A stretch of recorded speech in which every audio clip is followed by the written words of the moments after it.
Hey there, I'm Natalia and I'm a beer sommelier and advanced cicerone. I teach people about beer for a living because I believe that beer is simply too delicious to remain undiscovered, and I want to help everyone find their favorite. Today we're going to talk about what we can learn by assessing our beer's appearance. The first step of the beer tasting process isn't actually to taste our beer, but to look at it. Why?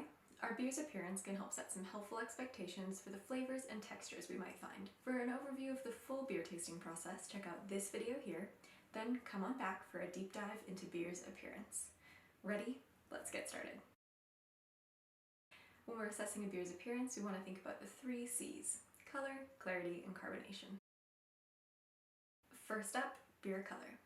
Beer color can range from straw to amber to black, and it's largely determined by the type of malt that's used in the brew. Malt, shorthand for malted barley, is the main sugar source that's used in brewing, but it also plays a huge role in contributing to beer's color and flavor.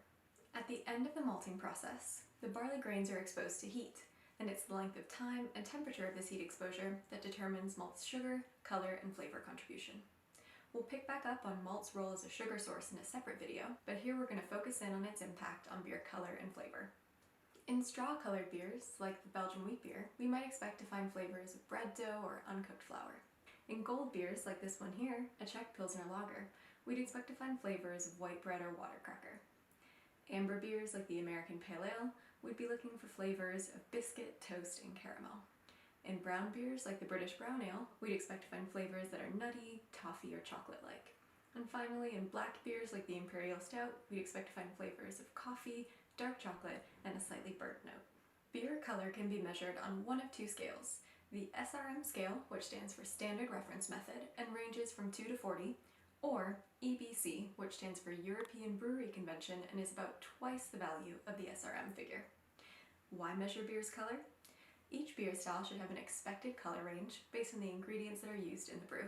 It's important to note that while malt plays a big role in determining beer's color, it isn't the only ingredient that influences beer's flavor. Beer's other ingredients, water, hops, and yeast, all play their part. So while color can help set some expectations for the flavors we might find, don't let it mislead you. Be sure to go into the next steps of the beer tasting process with an open mind. Next, let's assess clarity.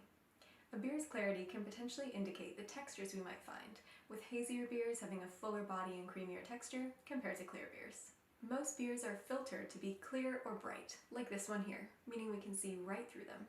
But some beer styles, like the Belgian or German wheat beer or the New England IPA, are intentionally cloudy or hazy, meaning we can't see through them. Why? These beers are brewed using additional grains like wheat or oats that are higher in protein content than barley. This higher protein content contributes a hazy appearance, fuller body, and creamier texture. In between these 2 ends of the spectrum, we may find some beers that have a slight haze. It could be perhaps that a brewery has chosen not to filter their beer. You'll usually see the words unfiltered on the packaging to give you a heads up about the haze. Or perhaps a beer has been bottle conditioned, meaning that a small amount of fresh yeast and sugar have been added into the bottle to help create the beer's carbonation right inside the packaging. In this case, it's best to let these beers stand upright before serving so that any sediment can settle. Then, as you go to pour a bottle-conditioned beer, you can decide if you want to leave the sediment in the bottle, keeping your beer nice and clear, or if you want to pour it into the glass. Most bottle-conditioned beers are served without the sediment, with the exception of the Belgian and German wheat beer, which typically have their yeast added in to further increase their hazy appearance. Our final C is for carbonation. The amount of foam on top of the beer can potentially indicate the level of carbonation to expect in the liquid. More foam means more fizz. There are certain beer styles that are expected to have a very high level of carbonation, like the Belgian Golden Strong Ale or German wheat beer, for example. So when poured, we'd expect to see a thick white head of foam in the glass. Other beer styles, like the Best Bitter, particularly if served on cask, are intended to have a very low level of carbonation, so again we'd expect a thinner head of foam. While we can do a quick visual assessment now, beer's carbonation is going to be more detectable on the palate whenever we're assessing our beer's mouthfeel, so we'll discuss it again then. Now that we've assessed our beer's color, clarity, and carbonation, we've completed the first step of the beer tasting process. But if we were to make a judgment about our beer now, we certainly wouldn't have the full picture. This is just one piece of the puzzle that helps set some expectations for the next steps of our tasting.